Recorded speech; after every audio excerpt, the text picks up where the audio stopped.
नमस्कार, राजनीतिक चर्चा में स्वागत है। मैं आपके साथ मुरली मनोहर, आप देख रहे हैं नेशनल कॉन्फ्रेंस। 5 फरवरी शाम 5 बजे दिल्ली की जनता का मिजाज वोटिंग मशीन में बंद हो गया। दिल्ली की जनता का मिजाज क्या है, ये 8 फरवरी को सुबह 8 बजे रुझानों के बाद पता चलेगा कि जनता के रुझान क्या थे। महज 14 घंटे बाकी रह गए हैं काउंटिंग, रुझान आने में, परिणाम आने में। 8 फरवरी को मतगणना होना है दिल्ली विधानसभा का, लेकिन 5 फरवरी शाम 5 बजे के बाद जब मतदान खत्म हुआ तो तमाम चैनलों, तमाम एजेंसियों का जो एग्जिट पोल आया उसमें लगभग 70% चैनल और एजेंसियों ने भारतीय जनता पार्टी को प्रचंड बहुमत से दिल्ली में सरकार बनवा दी। नेशनल कवरेज ने भी अपना सर्वे किया और नेशनल कवरेज की जानकारी हम आपको दे दें कि 36 से 38 सीटों पर बीजेपी आगे चल रही है, 18 से 20 सीटों पर आम आदमी पार्टी आगे चल रही है और 1 से 12 सीटों पर कांग्रेस आगे चल रही है। अगर हम CNX की बात करें तो CNX ने जो है बड़े स्पष्ट शब्दों में अपने सर्वे रिपोर्ट में बताया है कि 49.59% वोट भारतीय जनता पार्टी को मिल रहा है। अगर 49.59% वोट भारतीय जनता पार्टी को मिलता है तो 59 से लेकर के और 61 सीटें तक बीजेपी को मिल सकती है। वहीं आम आदमी पार्टी को 41% वोट मिल रहा है। अगर 41% वोट आम आदमी पार्टी को मिलता है तो आम आदमी पार्टी जो है 18 से 20 सीटें प्राप्त कर सकती है। वहीं अगर कांग्रेस को 5.56% वोट मिलता है तो 0 से 1 सीट कांग्रेस के खाते में जा सकती है। लेकिन जो हमारा सर्वे है, जो नेशनल कवरेज का सर्वे है, नेशनल कवरेज जो है बीजेपी को 38 सीटों पर, आम आदमी पार्टी को 20 सीटों पर और कांग्रेस को 12 सीटों पर समेटने का प्रयास कर रही है। ये सी वोटरों का जो है आकलन किया गया है। इन्हीं सभी बिंदुओं पर चर्चा करने के लिए, एग्जिट पोल पे चर्चा करने के लिए और दिल्ली चुनाव के नतीजों पर चर्चा करने के लिए हमारे साथ जो है कांग्रेस के प्रवक्ता और अकबरपुर से प्रभारी रमन पांडे जी जुड़ चुके हैं। रमन पांडे जी, आपका नेशनल कवरेज में बहुत बहुत स्वागत है। बहुत बहुत धन्यवाद। जो हमारे दूसरे खास मेहमान हैं वो समाजवादी पार्टी प्रबुद्ध वर्ग के जिलाध्यक्ष और जनपद के युवा अधिवक्ता गौरव पांडे जी हैं। गौरव जी, आपका भी नेशनल कवरेज में बहुत बहुत स्वागत है। तो सबसे पहले हम चर्चा शुरू करते हैं गौरव पांडे जी से। गौरव जी, अगर एग्जिट पोल कल परिणाम में बदल जाते हैं तो फिर आप और समाजवादी पार्टी जिस तरह से दिल्ली में मिलकर के चुनाव लड़ी है, कहीं ना कहीं सत्ता जो है उनके हाथ से जाते हुए नजर आ रही है। इसके बारे में आपका क्या कहना है? देखिए, एग्जिट पोल को एक्यूरेट पोल नहीं कहा जा सकता। वो तो ठीक है, हर बहुत से राज्यों में एग्जिट पोल गलत भी साबित हुए हैं। एग्जिट पोल को 100% कभी नहीं नापा जा सकता कि वो सही है, क्योंकि उसकी सैंपल साइज कितनी बड़ी है। पूरे दिल्ली के वोटर, जितना वोटरों ने वोट दिया उतने लोगों से तो उन्होंने संपर्क किया नहीं। हाँ, उनकी अपनी सैंपल साइज रही होगी, उनकी अपना आंकड़ा रहा होगा, वो लोगों ने पूछा। मुझको एग्जिट पोल से कुछ नहीं कहना है। मगर दिल्ली के अंदर भारतीय जनता पार्टी ने लगातार जिस तरह एक चुनी सरकार को काम नहीं करने दिया, ये दिल्ली की जनता ने देखा।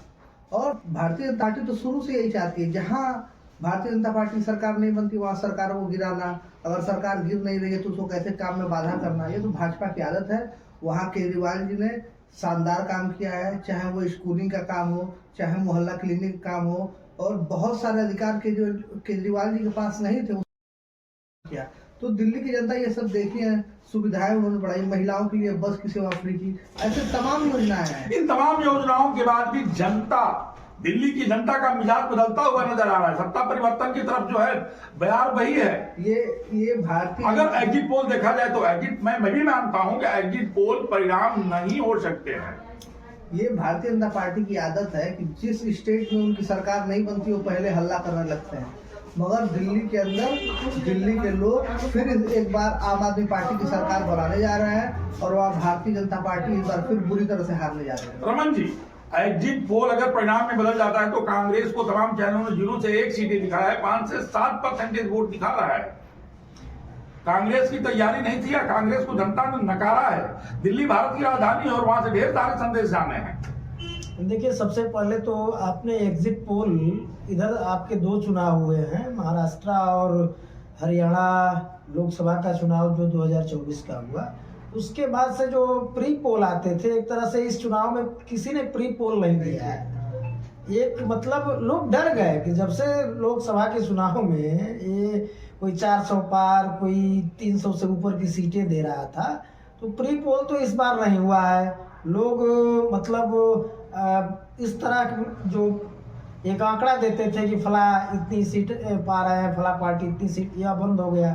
अब कुछ लोगों ने इलेक्शन के बाद जो है अपने सर्वे दिए हैं कि फला पार्टी इतनी पा रही है, तो सीधे सीधे हम लोग एग्जिट पोल को बहुत विश्वसनीय नहीं मानते। लेकिन ठीक है, 0 से 1 सीट नहीं पा सकते। 12, जैसे मेरा जो सर्वे आया है वो 10 से 12 सीटों पर आया, लेकिन आप सत्ता के करीब तो नहीं पहुंच पा रहे हैं। मैं बता रहा हूँ ना, देखिए दिल्ली का जो चुनाव का कॉन्टेस्ट था, पिछले 10 सालों से केजरीवाल जी वहाँ पे मुख्यमंत्री थे। 2013 के बाद कांग्रेस सत्ता से बाहर हुई, केजरीवाल जी थे।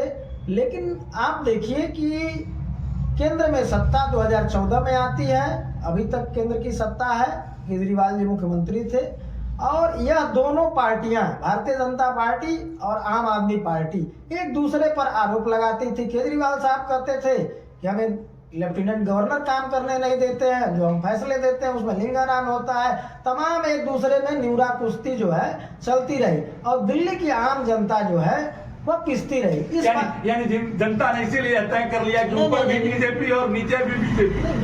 मेरी बात आप सुनिए ना गौरव जी, नहीं मेरी बात आप सुनिए। रमन जी ने जो कहा है इसीलिए चुना है क्या कि ऊपर भी बीजेपी और नीचे भी बीजेपी? मेरी पूरी डबल इंजन की सरकार। मेरी बात ठीक है, कंटिन्यू करें। पूरी बात हो जाने दीजिए। आप ही ने कहा कि 1 से 12 सीटों पे कांग्रेस जो है वह दिखाई दे रही है।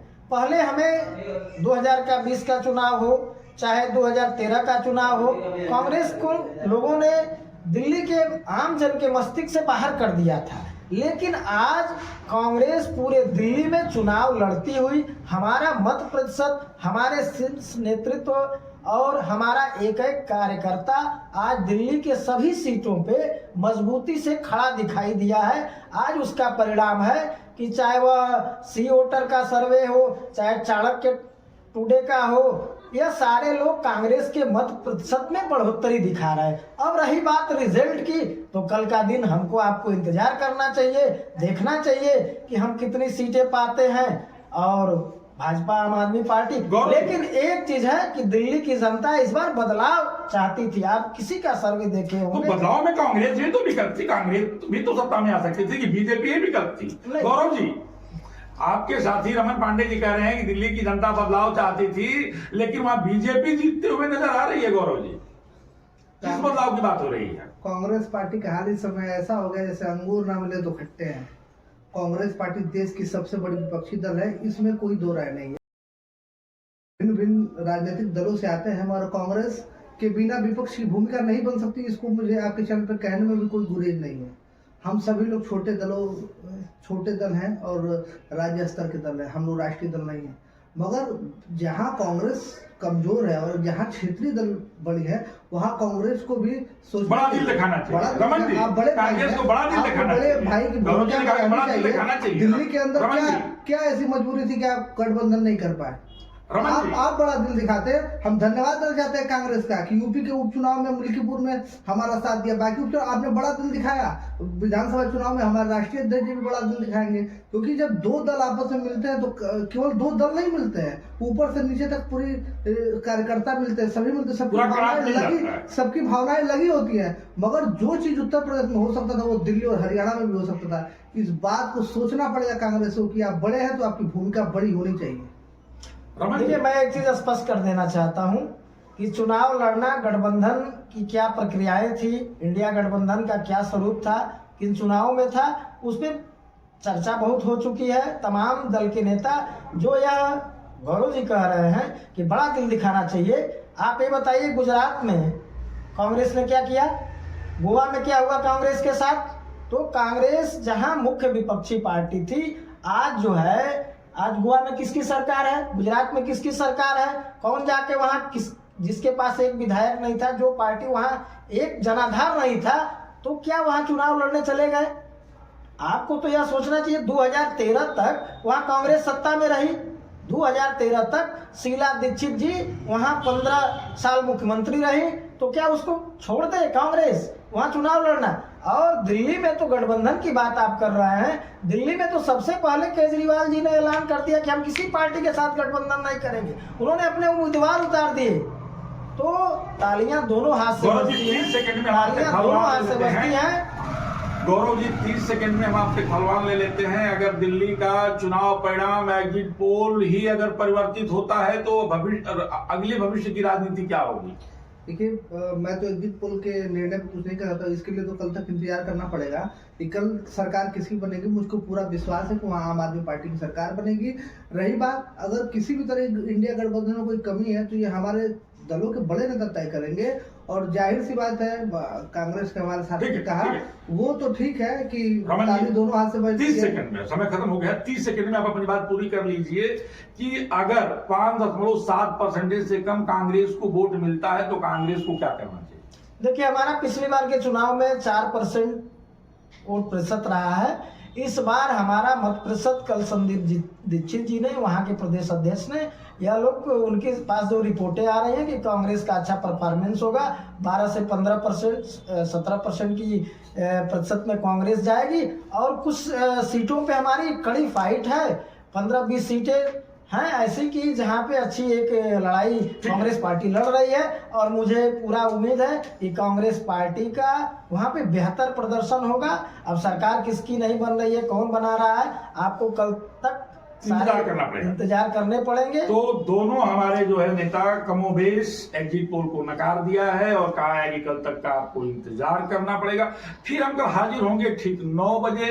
सबसे पहले दिल्ली के रुझानों को लेकर के मेरे साथ होंगे पैनलिस्ट रमन पांडे, गौरव जी और अन्य दूसरे भी साथी। मुरली मनोहर के साथ प्रिंसी खासी बुढ़ा बने रहिए मेरे साथ। तो देखते रहिए नेशनल कवरेज।